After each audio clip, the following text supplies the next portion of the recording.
Сәлем достар, біздер бүгін осында ең оңай дайындалатын картоптан кешкі ас дайындаймыз. Менің каналыма тіркеліп, лайк басып, комментарий қалдыруды ұмытпаңыздар. Ал кеттік. Ең бірінші жуамызды ұсақтап турап аламыз.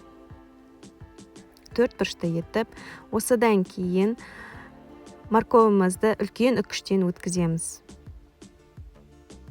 Ал енді біздер фаршымызды осындай етіп қуырып аламыз. Оның үстіне пиязымызды салып, тағы да қуырамыз. Оның үстіне морковымызды саламыз. Барлығын жақсылап қуырамыз. Сол аралықта картофелімізді суға пісіріп қоямыз. Осылай фаршымыз қуырылып дайын болып қалған кезде үстіне тұзын салып, бұрышын салып, жақсылап араластырып, және томат пастасын саламыз. Томатымызды жақсылап қуырамыз. Томатымыз қуырылғаннан кейін үстіне 1 бокал салқын су құямыз. Осындай салқын суымызды құйғаннан кейін барлығын араластырып, қақпағын жауып, 5 минутқа бұқтырып қоямыз. Міне сол аралықта біз картофелімізді үстіне сары майымызды салып, аскөгімізді салып, және тұзымызды салып, жақсылап тұрып еземіз.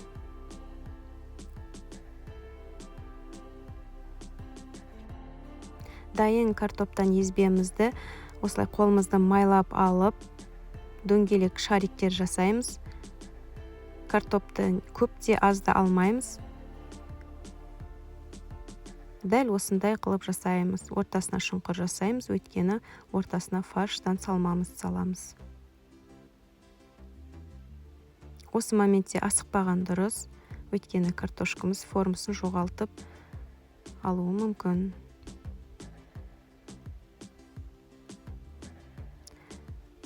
Дәл осылай фаршымызды салып шығамыз барлығына. Енді үкіштен өткізілген сиырымызды салып, духовкаге 10-15 минутқа саламыз. Духовкаге біздер сиырымыз еру үшін саламыз. Мінекей осындай дәмді, өте жеңіл тағам дайын болады. Міндетті түрде жасап көріңіздер.